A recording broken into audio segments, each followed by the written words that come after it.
નમસ્કાર, હું doctor Kaushal Bhatt, paediatric physiotherapist Bhavnagar. Kids paediatric physiotherapy clinic છેલ્લા 15 વર્ષથી ભાવનગરમાં કાર્યરત છે. આજે આપણે સાથે છે ડોક્ટર શિલ્પાબેન સરવૈયા કે જેમની પાસેથી આજે પ્રી રાઇટિંગ સ્કિલ વિશે આપણે જાણશું. પ્રી રાઇટિંગ સ્કિલ એટલે શું?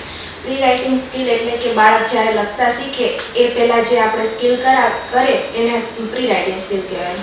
તો તમે જ્યારે પ્રી રાઇટિંગ સ્કિલની વાત કરી તો આ પ્રી રાઇટિંગ સ્કિલ કઈ ઉંમરથી શરૂ થાય?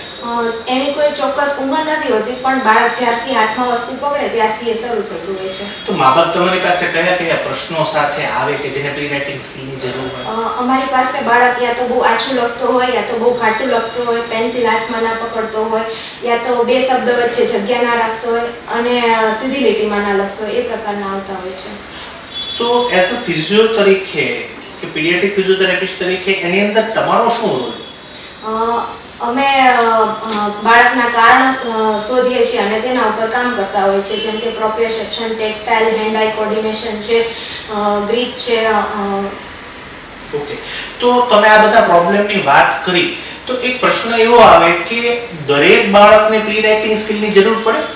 હા, દરેક બાળકને પ્રી રાઇટિંગ સ્કિલની જરૂર હોય છે, પણ દરેક બાળકને થેરાપિસ્ટની જરૂર નથી હોતી. જો બાળકને આવી એક્ટિવિટી સ્કૂલમાં કરાવવામાં આવતી હોય તો એને જરૂર નથી પડતી. જેમ કે ભાવનગરમાં છું એટલે ગીજુભાઈ બધેકાની બાલ મંદિર તો બધાને ખબર જ હશે કે જ્યાં ભાજી વીણાવી, માટીકામ છે, ચિત્રકામ છે, સિલાઈ કામ છે, એ બધી પ્રકારની એક્ટિવિટી ત્યાં થતી હોય છે. આ પ્રોબ્લેમ પ્રી રાઇટિંગ સ્કિલનો અત્યારે વધવાનું કારણ શું? બાળકને અત્યારે 2 થી 3 વર્ષનું હોય ત્યારથી જ એને પેન્સિલ પકડાવી દેવામાં આવતી હોય છે, એ એક કારણ છે.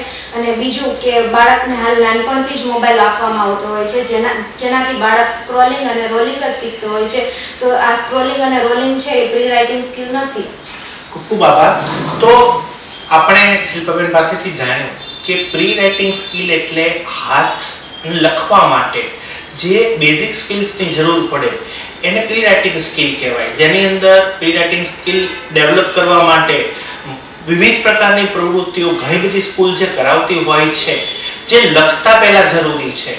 મા-બાપ નાનપણથી પહેલા બીજા વર્ષથી બાળકને પેન્સિલ પકડાવે છે અને પછી પ્રશ્નો કરે છે કે મારા બાળકને લખતા આવડતું નથી. આ પાયો બાંધ્યા વગર મકાન બાંધવું એવું કામ છે. તો એમને આપણને એક સરળ વસ્તુ આપી કે પહેલા પ્રી રાઇટિંગ સ્કિલ પર કામ કરજો, પછી બાળકને હાથમાં પેન્સિલ પકડાવજો તો બાળક ચોક્કસથી સારું લખશે. દરેક નોર્મલ બાળકને પ્રી રાઇટિંગ સ્કિલની જરૂર છે, પણ દરેક બાળકને થેરાપિસ્ટની કે થેરાપીની જરૂર નથી હોતી. અને એક અગત્યનો સંદેશો એમણે એ પણ આપ્યો કે મોબાઈલ રોલિંગ અને સ્ક્રોલિંગ શીખવાડે છે જે પ્રી રાઇટિંગ સ્કિલ નથી. એટલે માટે બાળકને મોબાઈલમાંથી બહાર કાઢી માટીકામ કરવું કે બાળકને બહાર રમવું તે બધી પ્રવૃત્તિઓ ચોક્કસથી કરાવજો. આભાર.